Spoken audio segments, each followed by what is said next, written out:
Dan pemirsa, untuk membahasnya, kita sudah terhubung dengan pengurus Perkumpulan Analis Efek Indonesia, Muhammad Al-Fatih. Halo, Pak Al-Fatih, apa kabar, Pak? Ya, halo, halo, kabar baik. Ya, Pak Al-Fatih, IHSG ini berhasil, Pak, rally 8 hari berturut-turut. Bahkan hari ini ditutup menguat nyaris 1%. Tapi Ya, investor asing ini justru mencatatkan net sell 303 miliar. Nah, menurut Bapak, apakah rally IHSG kali ini bisa dikatakan rally semu yang rentan patah karena lebih ditopang oleh domestik, Pak? ya, kalau dari sejarah krisis-krisis IHSG sebelumnya, jadi IHSG ini sejak pengumuman MSCI bisa kita bilang dalam kondisi krisis ya.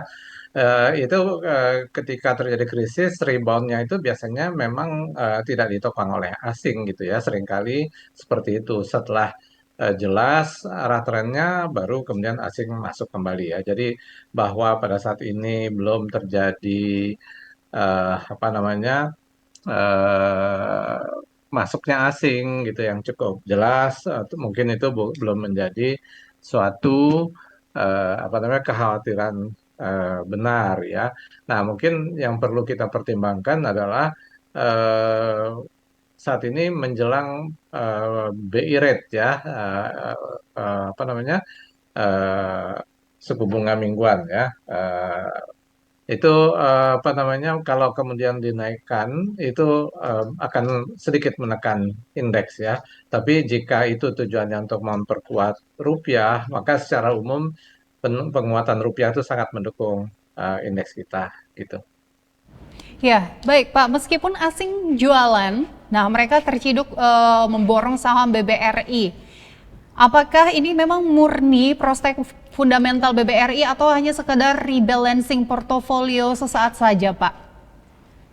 Ya, jadi dalam seminggu 2 minggu terakhir ini eh, ada berita-berita bagus ya, termasuk dari Standard and Poor gitu ya, lembaga rating yang kemudian outlook-nya positif ya. Sementara kan sebelum-sebelumnya beberapa lembaga rating memberikan sentimen negatif ya. Jadi ini bisa dibilang sebagai perbaikan sentimen ya di market ya, dan ini tentu diperhatikan oleh asing gitu ya.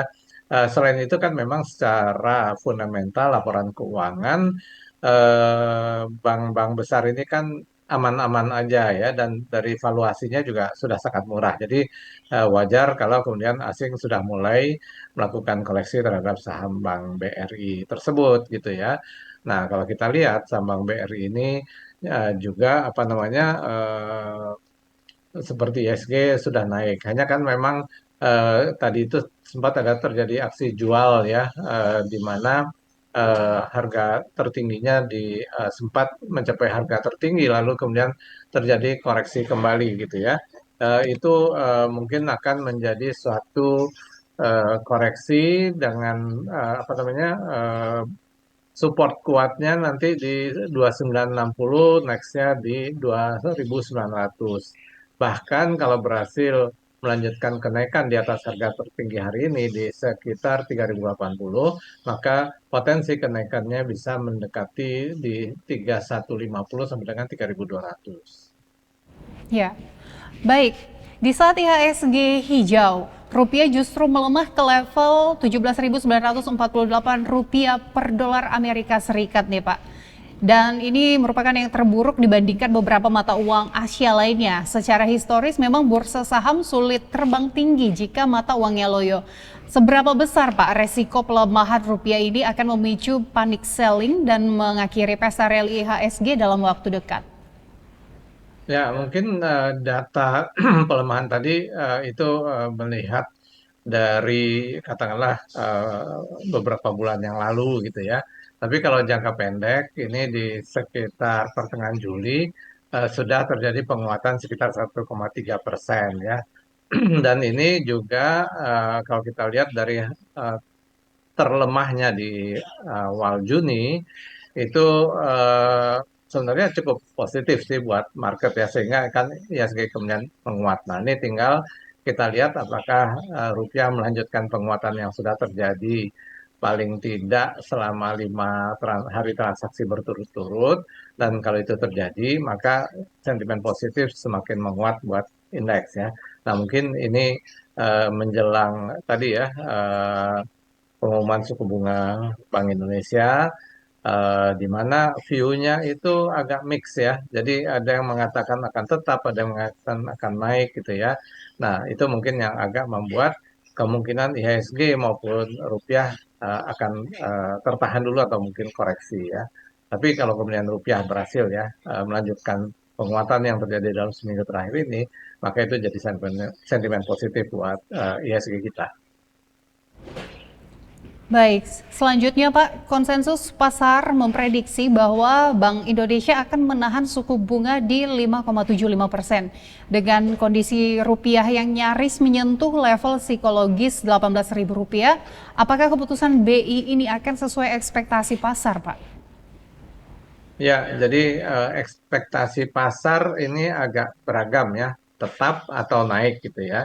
Dan kalau ternyata tetap itu lebih baik daripada kalau naik buat saham ya, buat IHSG ya. Jadi kalau kemudian nanti tetap itu akan ada muncul sentimen positif buat market kita asal rupiahnya tidak terjadi pelemahan yang luar biasa gitu ya. Jadi selama rupiahnya bertahan, suku bunga juga ditahan, maka eh, kelanjutan kenaikan indeks itu akan membaik. Terutama kan karena memang dari lembaga-lembaga rating itu sentimennya semakin positif, termasuk MSCI yang juga ada pengumuman hari ini tentang apa namanya eh, memperbaiki ya itu apa namanya pandangan dia terhadap eh,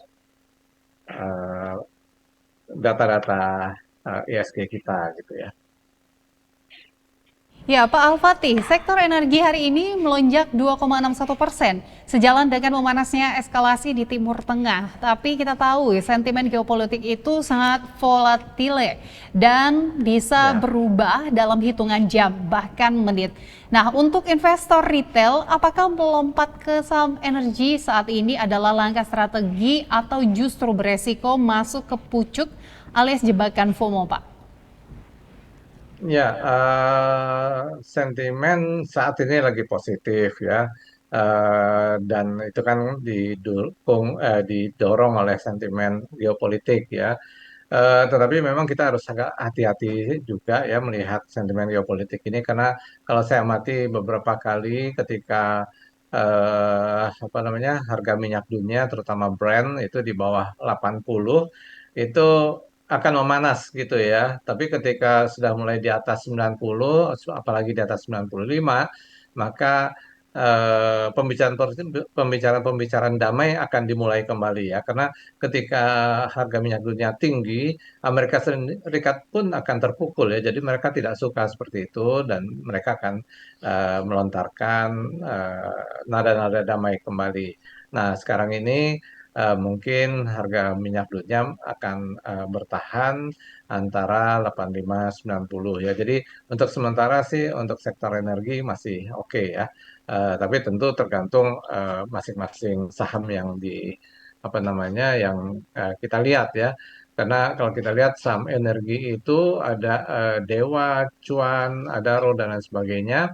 Nah, itu harus kita lihat masing-masing dan misalnya Dewa tadi sorry Dewa itu positif ya dan akan menguji akan kalau bertahan ya di atas 380 dia membentuk double bottom dan potensi kenaikannya bisa ke 460 ya.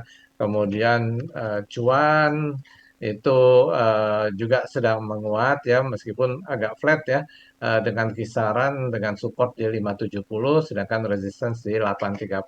Kemudian satu lagi mungkin ya Adaro. Adaro ini juga naik kencang, tapi harus kita lihat juga nih karena sudah mendekati harga-harga tertinggi di sekitar 2630 sampai dengan 2690. Saat ini 2590. Batas risiko di 2520.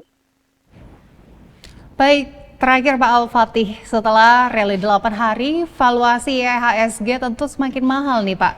Sektor atau Ya. saham apa yang menurut Anda saat ini sudah overvalue dan harus mulai dihindari minggu ini? Serta di level berapa Pak kira-kira investor harus memasang sabuk pengaman untuk bersiap menghadapi koreksi wajar? Ya, kita lihat dulu di ya, IHSG ya. Ya, IHSG ini sekarang sedang menguji harga-harga tertinggi dari Juni ya, itu di sekitar 6.300 sampai dengan 6.400 ya. Kalau level-level ini berhasil tembus, maka dia akan melanjutkan tren kenaikannya ke arah 6735 ya. Namun kalau terjadi koreksi-koreksi, antara lain mungkin karena tekanan rupiah atau misalnya BI rate-nya naik dan menyebabkan koreksi, maka batas support yang penting kita lihat adalah di sekitar 6.000, 6.025 ya. Saya rasa begitu. Ya baik, terima kasih Pak Al-Fatih untuk dialog analisisnya pada hari ini. Sehat selalu dan sukses selalu Pak. Yang didukung oleh